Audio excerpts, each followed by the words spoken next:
Henderson Show. That's how we do it on the Jeffrey Henderson Show. It is 3:26 p.m. and this is a beautiful hot Saturday.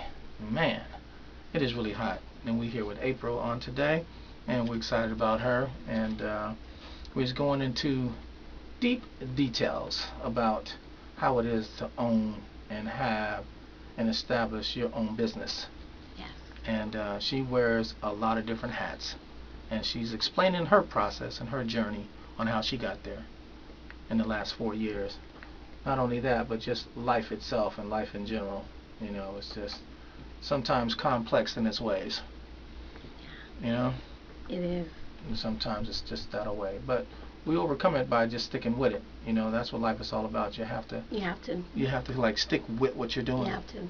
Mhm.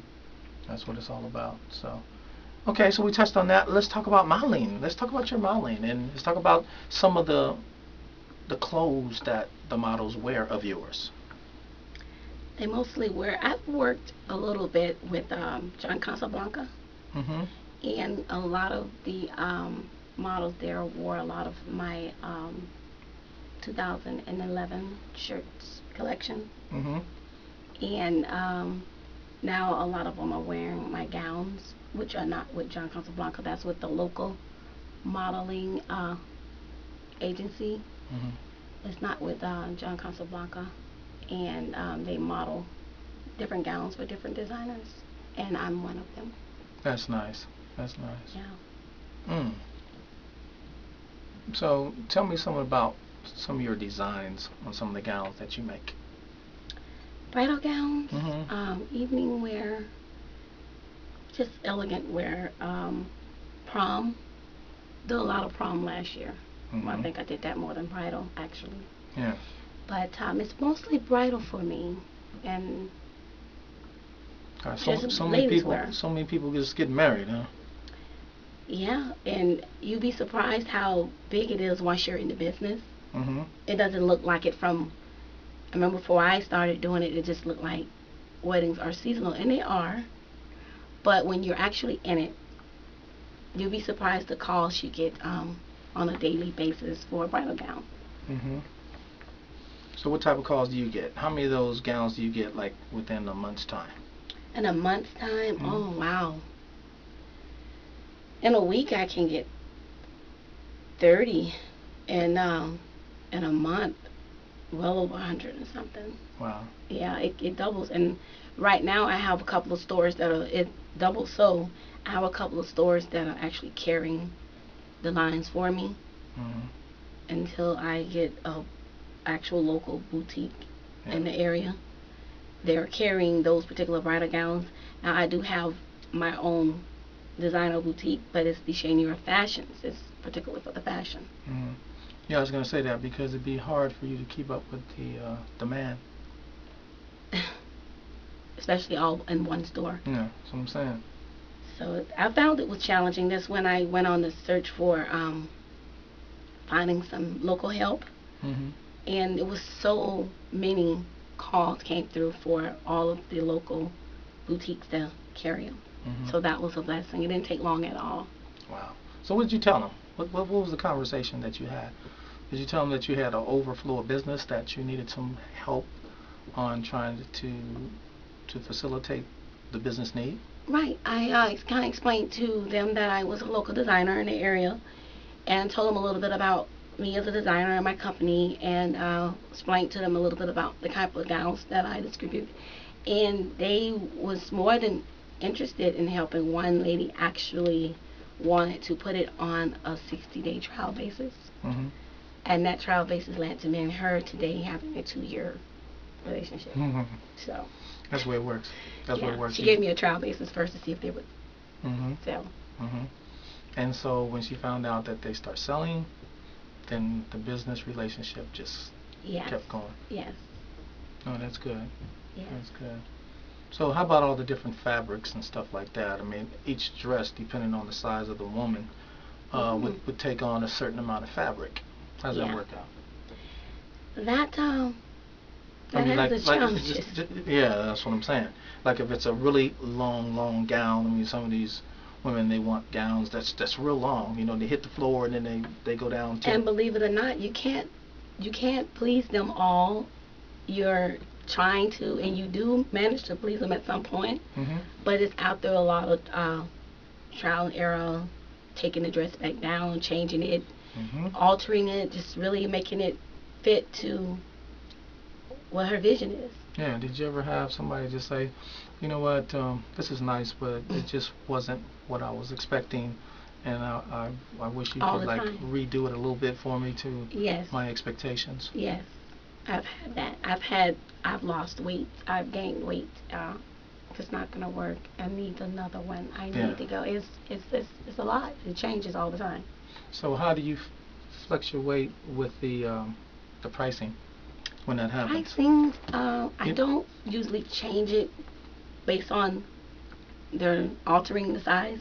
Mm-hmm. It does change based on if you're already a certain size, because it does require more fabric. Mm-hmm. It does require longer hours. It takes longer, of course, depending on the shape and the size. It takes longer for a extra double large dress to be actually made versus a small. That takes a little longer Mm-hmm. due to the fabric, the demand of the fabric that it takes. Wow. And it may not be in hand. It could take weeks for a fabric to even come, depending on what type of fabric that I need. So what type of turnaround do you give the young ladies when they come to you and say, look, I want a particular dress to be made a certain way, and this is what it is? How do you judge that in terms of how long it's going to take to get it ready? We'll do a measurement, and we base down how long it'll take. It's based on the type of fabric, because some fabrics are way more popular than some. Some are not that popular at all. So if it's not, it'll definitely be on hand. Mm-hmm. If it's a very, very popular one, it tends to have a lot of orders being called out on it. Mm-hmm. So you'll have to wait, and I'll double check it first before I actually give them that estimate. I don't want to give an estimate and it's not accurate. So we usually take and measure them, assess the order first by calling in to see if that fabric is available. Mm-hmm. If that fabric is not available, then there is a waiting period before I can even determine how we're going to go forward. So what happens if the particular material is on back order and you just can't get that particular material? I give them an option. Okay. That option is to pick another type of fabric, Mm-hmm. because there are all types, and you got some women that they know what they want. So when you get one that's determined, then there's no change in that. So you got to wait. I've had those before. And they tell you to do the business. They tell you how it's going to go. No, I already know. And you know the old saying that says that the customer is always right? They're always right. But, no matter what. Yeah. You know? Yeah. Back in the olden days, that's just how it was. It wasn't any self-service. No. You know, they come out and they would help you. They pump your gas for you. They do your windshields for you. And you know what I mean?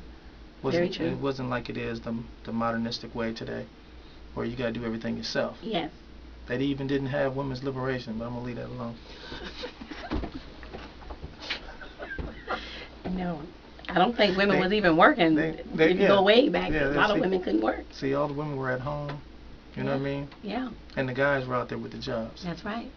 You know what I mean? That's right. They'd open the car door for you. Yeah.